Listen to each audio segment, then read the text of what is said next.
can count on me like 1, 2, 3 I'll be there. 여러분 안녕하세요. 자, 우리 이렇게 만났네요. 자, 우리 왜 만났냐고요? 바로 이것 때문에 만났죠. 자, 우리 수행평가 준비를 위해서 만났습니다.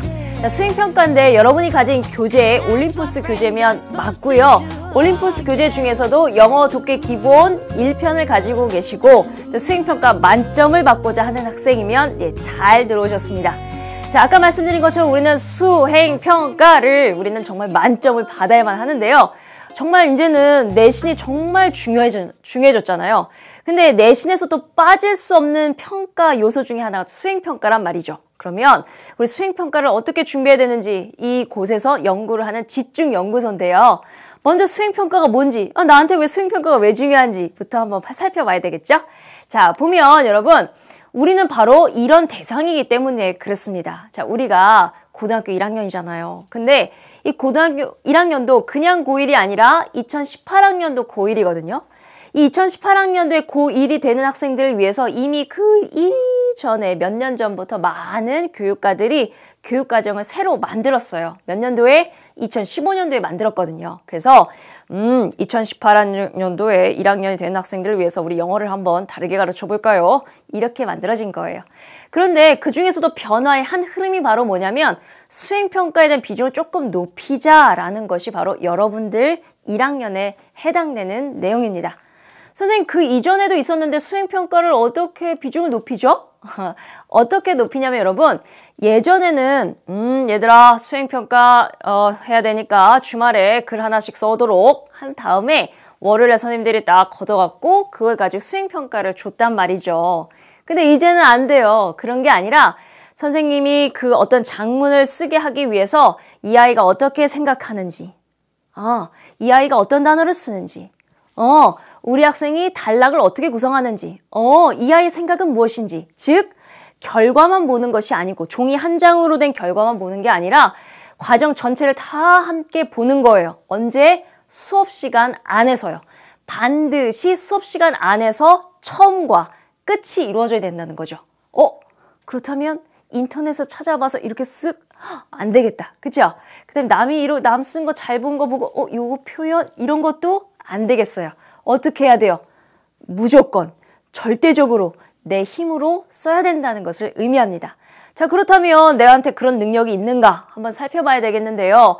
먼저 수행평가, 특히 영어 수행평가가 무엇을 나한테 요구하는지부터 알아봐야 어떻게 대책을 세울지 알 수가 있을 것 같습니다. 자, 그럼 가볼까요? 일단 우리 영어에서는 여러분 언어를 다루기 때문에 언어의 총 4기능이 존재합니다.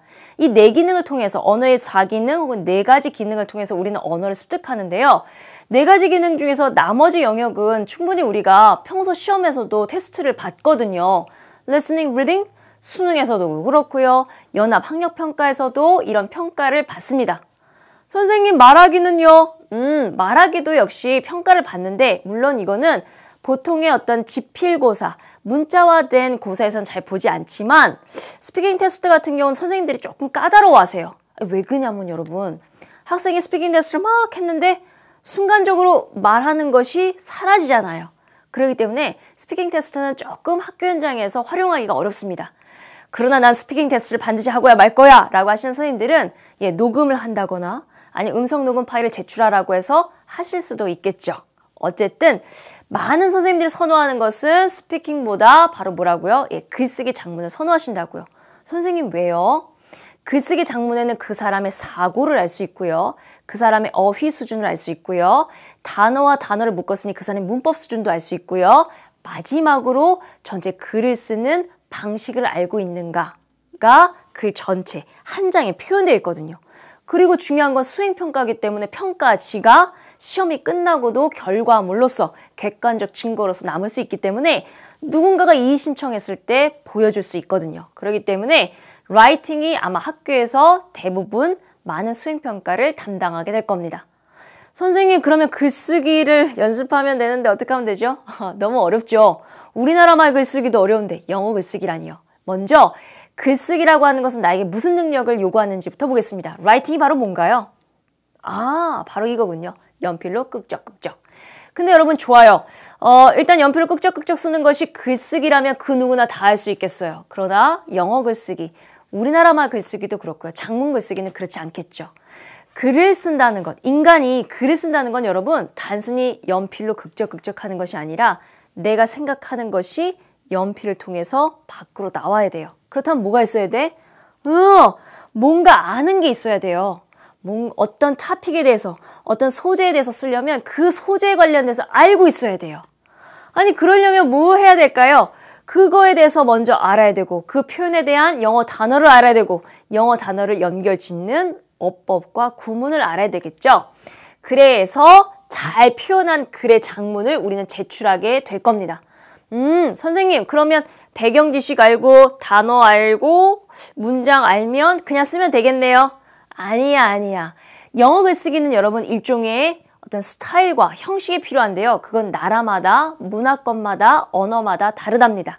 그래서 짜잔 이렇게 보일 수가 있는데요.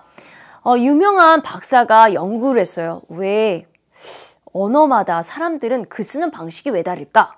언어마다 왜 말하는 방식이 다 다를까? 해서 각가지 언어의 종류들을 다 모아서 어족으로 분류한 다음에 이거를 보기 좋게 그림으로 표현한 겁니다. 근데 여러 가지 어족이 있지만 우리의 관심사는 English와 우리는 한국 사람이니까 오리엔탈, 즉 우리나라 말이 섞인 오리엔탈에 대한 패턴을 볼게요. 자, 이 그래프 혹은 이 표의 제목이 뭔가 봤더니 patterns, 어떤 유형을 보여주겠대요. 어떤 유형인가 봤더니 written discourse, 쓰여진 말의 구조, 맥락에서 보여지는 패턴을 보겠대요. 그랬더니 영어는 진짜 단순하다. 그쵸? 쭉 꽂혀져 있어요. 영어 글은 단순하다라는 걸 얘기하는 거예요. 즉 처음 글도 주제가 선명하고 중간에도 주제가 선명하고 마지막에도 주제가 선명해요. 그런데 우리나라 말이 들어가 있는 이 오리엔탈 어족은 즉 아시아권 언어는요. 뭘 말하는지 잘 모르겠어요. 그래서 외국인들이 한국 사람이랑 얘기하면 뭐라는 거야 도대체. 그래서 한국말은 끝까지 들어봐야 된다고 하는 거 있죠. 그래서 우리나라 말이 섞인 오리엔탈 어족을 봤더니 점점 나선형 구조를 띠면서 결국에는 무슨 말을 하는지 나중에 알 수 있어요. 따라라랑 전화가 왔습니다. 오랜만이야. 그래 잘 지냈어. 요즘 하는 일은 어때? 괜찮아. 그래 날씨 좋지? 그래 언제 한번 만나 밥 한번 먹. 그래 근데 단 게 아니라 너 돈 좀 있니? 이렇게 된다고요. 즉 무슨 말이냐면 우리나라의 글은 여러분 상대방의 말을 좀 더 부드럽게 조금 더 만연하게 좀 더 풍부하기 위해서 굉장히 이렇게 하면서 핵심이 마지막에 있답니다. 영어 글은 그렇지 않다는 거예요. 그래서 영어의 이런 스타일, 즉 주제문이 맨 앞에 나와 있는 것이 끝까지 간단한 이 스트레이트 포워드한 이 성질을 우리 1강과 2강에서 철두철미하게 반복 또 반복할 겁니다. 주제문 끝에도 주제문 이렇게 갈 거예요. 아셨죠? 자, 그렇다면 여러분 바로 이거죠. 어떻게 하면 우리가 머릿속에 있는 것과 그 다음에 그걸 단어로 표현해서 문장으로 이어서 아까 봤던 영어의 스타일, 직선 구조로 잘 표현할 수 있을 것인가는 바로 다음과 같은 세 가지로 연결되어집니다. 첫 번째, 글을 쓰려면 여러분 단어 알아야 되죠. 그 단어를 연결짓는 구문을 알아야 되겠습니다. 즉 머릿속에 아는 게 있어야 돼. 그래서 우리 수행평가에서는 1번에 초점을 맞출 거고요. 자, 두 번째는 영어 글쓰기의 3대 법칙이 있어요. 바로 뭐냐면 방금 얘기했듯이 vocabulary도 필요하고요. 자, 어법, grammar도 필요한데 진짜 중요한 영어 글쓰기의 스타일, 즉 organization, 조직화를 어떻게 시킬 것인가.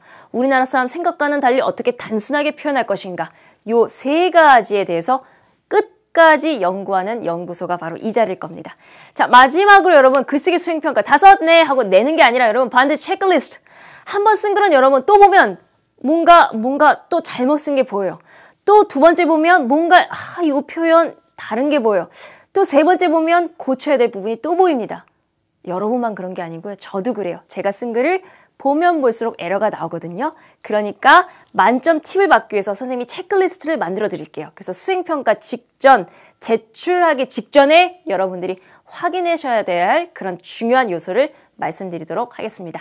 자, 이런 모든 과정을 어디서 할 거냐면 우리 1강부터 시작할 거예요. 자, 그러면 우리 도전하는 마음으로 1강에서 만나 뵙도록 하겠습니다. 여러분 1강에서 뵙죠.